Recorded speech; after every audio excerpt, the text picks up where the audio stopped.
My buddy Lee Spieckerman is back with us. We always get great buzz every time Lee is on because he takes unconventional positions. President Trump is exactly right on the trade issue. The establishment Republicans like Paul Ryan are dead wrong. I don't think he's going far enough yet. I think we need a 15% tariff on all imported goods. Leo, when people talk about tariffs being a tax, that's true. But as Ronald Reagan said, when you tax something, you get less of it. We have a huge fiscal crisis coming in this country, massive government deficits going forward. We have to get that revenue. Yes, we have to cut some spending, but that isn't going to be enough. We have got to raise revenue. I would rather tax imports and get less of those, which means more American jobs and more domestic investment, rather than raising income taxes again, which the Democrats want to do. I think the president should declare our trade deficit situation a national economic emergency. That would give him all of the license that he needs to impose whatever tariffs are necessary. We have got to get that yawning trade gap down. It is a catastrophe for our economy. If we had a reasonable tariff regime, a 15% tariff on all imported goods, that would encourage more domestic savings, more investment, and of course more buying American, which we need. Our nearly $800 billion goods trade deficit is costing us 3.5 to 4 million jobs a year, and our workers being undercut from foreign imports and from offshoring of plants owned by Americans has caused a downward wage vortex in this country. That's why middle-class incomes have not improved. They've stagnated or actually gone down in real terms over the past 20 years, and that's why President Trump was elected in large measure. You know, at the end of World War II, we had a very high tariff. Even after World War II, we lowered it dramatically to help our allies rebuild after the war. And now we're way past that. And so we need the jobs, we need the revenue. There's no other way we're going to be able to raise the revenue that we need over the next 10 years unless we have a dramatic increase in income taxes or a politically impossible cut in entitlement programs and even discretionary spending.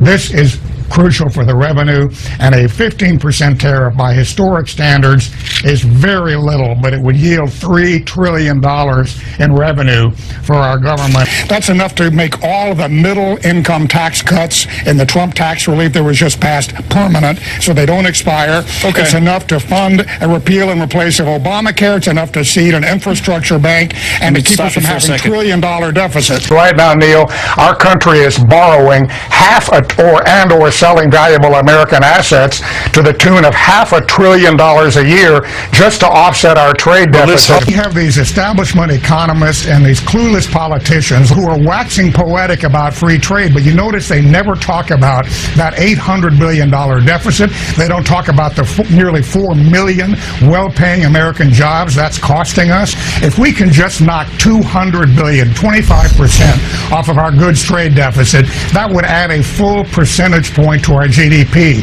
Remember, growth is the goal, and people forget, and again, these wonderful economists who love to rhapsodize about free trade don't tell us that every dollar that we spend on imports is subtracted from our GDP. So right now, nearly 4% of our GDP growth is hacked away every year by our trade deficit. We have an $800 billion goods trade deficit, a $550 billion overall deficit when you take out services. The other thing we hear a lot about is how wonderful services are. Well, that's great. The trouble is services do not entail nearly as many well-paying middle-class jobs as does manufacturing. No, you're right about that. Do you know who the #1 car exporter in America is? BMW. BMW exports more vehicles than any other company. So guess what? They can do a lot more of that. As you know, Toyota and Mazda are building a $1.6 billion plant in the U.S. There's nothing wrong, obviously, with building things in the U.S. We just need policies that make that more attractive. We have the one import that we have a significant tariff on is light trucks, pickup trucks, 25% tariff. Guess what? That is the fulcrum of the American automobile industry. And Toyota makes its trucks here in Texas. The average non-managerial employee at Walmart makes $14 an hour. The average factory worker in the United States makes $24 an hour, $20,000 a year difference, and that is a direct result of our ridiculous trade deal. Unfortunately, we're becoming a nation of cashiers, waiters, and baristas. Nothing wrong with any of those jobs. Right. Unfortunately, they pay about $12 to $15 an hour. You want to see higher pay. 24. You want to see higher pay. I sure do. Yeah, That's crucial. It's not just the dollar flows and the stuff Wall Street worries about. We've got the people that voted for Trump want jobs. They want well-paying jobs. They're starting to come back. Let's finish the job by having a tariff and going back to what our country's had most of its history, which is a trade tariff. Thank you. We need to repatriate the American supply chain, and we need to bring those jobs for the components back here. $800 billion trade deficit, 3.5 million jobs. We need that, and we also need the revenue from a trade tariff to make the middle-income tax cuts permanent. We have to make a patriotic pitch then to say to them, this is well worth the sacrifice here. Do you think Americans are willing and ready to do that?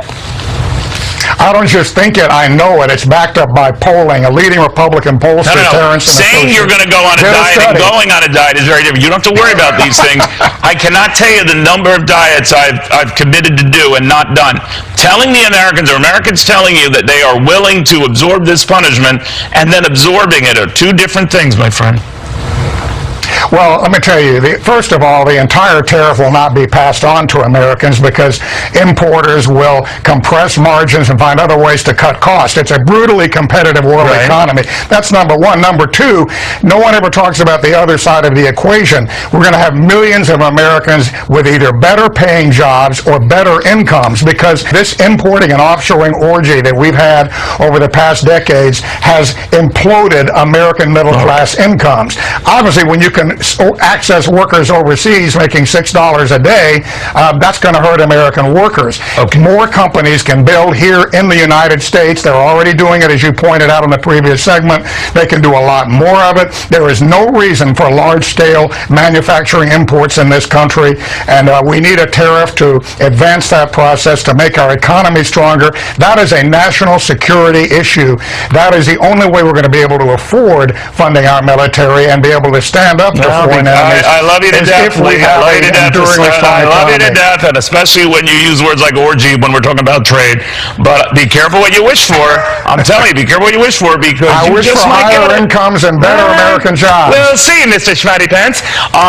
Very good seeing you again, Lee. Thank you very much. Have a wonderful weekend. All right, just a little kidding back and forth there, but I know I'm going to hear from people. You turn on almost any other channel, and they say these tariffs are all bad. Well, that's the establishment economist and clueless politician approach to trade, and thank God we have a president in President Trump who understands that tariffs on imported goods go back to the founding of our country. They were championed by George Washington and Alexander Hamilton. They are bedrock Republican philosophy going back to the Republican Party's first elected president, Abraham Lincoln. And for most of American history, we had much higher tariffs on imports, and during that period, we built the mightiest economy and the highest standard of living in human history. Now, to be fair and balanced, we also have to note that the markets have been spooked by the tariffs in some ways, and we've seen uncertainty created by the tariffs. But you pick up the Wall Street Journal this morning, and they have an interesting story about how it looks like maybe the U.S. and China are inching closer to a deal, if they can get some sort of a deal on trade that is more favorable to America, as President Trump has been pushing. I would expect, and you know the markets better than I, that that's going to be a major development in a positive direction. Well, it is positive if we can reach agreements that are good for our country and that are going to bring back a substantial portion, if not all, of the jobs that have been sucked out of our country. You know, you alluded to China, a $400 billion goods trade deficit, which is, 2 million at least well-paying American jobs. And Ed, the reason this is so important is that a job is not just a production input, which unfortunately is how too many people on Wall Street and too many of their lackeys in the political world approach it. A job is life. Yes. And when you have more well-paying American jobs, you have less family violence, you have less addiction, you have less crime, you have healthier communities. So this could be the greatest social program in a generation for our country. Actually, but through the private sector, creating jobs instead of just handing out money, handing out assistance. Lee Spieckerman bringing us some important facts this morning about the economy. We appreciate you coming in.